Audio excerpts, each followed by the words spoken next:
हम बात करने वाले हैं प्याज के निर्यात की। विश्व में प्याज का निर्यात जो होता है, भारत उसमें सबसे नंबर 1 देश है। अभी सरकार की जो कमियां हैं, सरकार की जो गलत नीतियां हैं, इसके कारण हमारा प्याज का जो वैश्विक व्यापार है वह बिगड़ रहा है और आने वाले समय में और ज्यादा बिगड़ने वाला है, क्योंकि सरकार सिर्फ प्याज के ऊपर जब से निर्यात खोला तभी से 40% ड्यूटी उसके ऊपर लगा रखी है।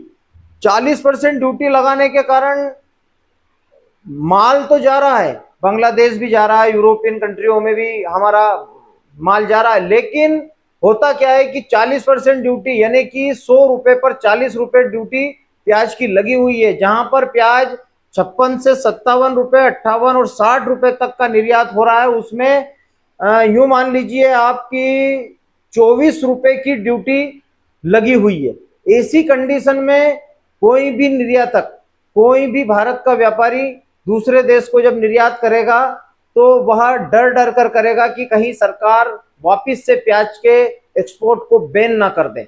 यदि सरकार 40% ड्यूटी को हटाती है तो भारतीय किसानों को इसका बहुत ही अच्छा लाभ आने वाले समय में मिलने वाला है। सरकार को पिछले दिनों भी हमने अब देखा है कि सरकार सिर्फ प्याज के पीछे ही हाथ धोकर पड़ी हुई है। कभी मूल्य स्थिरीकरण की नीति अपनाकर, कभी 5 लाख टन का भंडार करने के साथ साथ उसको जब बाजार में उतारेगी तो बाजार को डाउन करेगा, जिससे भारतीय किसानों को, भारतीय व्यापारियों को बहुत ज्यादा नुकसान होने वाला है।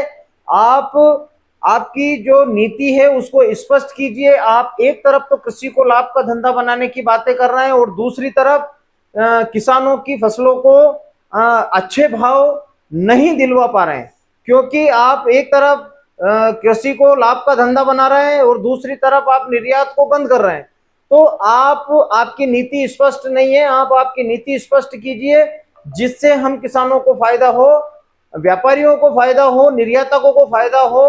तो माननीय कृषि मंत्री जी से भी हम यही आग्रह करेंगे कि आप मध्य प्रदेश के किसानों को, महाराष्ट्र के किसानों को जल्द से जल्द 40% ड्यूटी का जो राक्षस लगाया हुआ है इसको हटाकर प्याज के भाव को किसानों को दिलवाएं, क्योंकि इस समय प्याज का भाव यदि किसानों को नहीं मिला तो आने वाले समय में और भी ज्यादा परेशानी भारत की जनता को देखना पड़ सकती है, क्योंकि किसान दूसरी फसल की तरफ आकर्षित होता चला जाएगा, प्याज की फसल को कम कर देगा। संसद में बहुत अच्छी बात रखी है कि जहां पर लागत बढ़ी है उस हिसाब से किसानों को फसलों का भाव नहीं बढ़ पाया है। डीएपी की उन्होंने बात की, सोयाबीन की उन्होंने बात की, प्याज की उन्होंने बात की। माननीय सांसद जब संसद में बोलते हैं तो किसानों के दिलों को ठंडक लगती है। तो किसानों के लिए वैश्विक व्यापार बिगड़ता जा रहा है, प्याज का वैश्विक व्यापार बिगड़ता जा रहा है।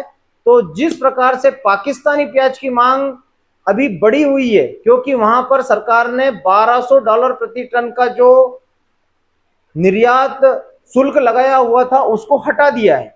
अब भारत सरकार भी 40% ड्यूटी, 40% जो निर्यात शुल्क लगा रखा है उसको हटाए, जिससे भारत में भी कुछ प्याज की कीमतें सुधरे और किसानों को फायदा हो, निर्यातकों को फायदा हो, व्यापारियों को फायदा हो। तो पाकिस्तानी प्याज की मांग दिनों दिन वैश्विक व्यापार में बढ़ती जा रही है, भारत की मांग घटती जा रही है। यानी कि हमारी जो व्यापार नीति है वह कहीं ना कहीं अच्छी नहीं है, किसानों के प्रति भी, व्यापारियों के प्रति भी, निर्यातकों के प्रति भी। इस प्याज का बाजार धीरे धीरे बढ़ता है और स्टेबल होता है। स्टेबल होने के बाद अफवाहें चलती है, अफवाह होने के बाद 2-4 रुपए प्याज का बाजार डाउन होता है, जिससे किसानों में हड़बड़ाहट की स्थिति पैदा होती है। तो ऐसी स्थिति यदि पैदा ना हो, पिछले 5 सालों में यही देखा गया है कि जब जब प्याज का बाजार बढ़ता है सरकार या तो एक्सपोर्ट बैन कर देती है या ड्यूटी लगा देती है या कुछ ना कुछ कदम जरूर उठाती है, जिससे किसानों को इसका बहुत नुकसान होता है। जब फसलें आती है, जब सरकार तुरंत उस निर्यात के बैन को हटा नहीं पाती, जिससे किसानों को बहुत ज्यादा नुकसान होता है। खेतों में फसलें आती है उस समय बैन लगा रहता है निर्यात पर।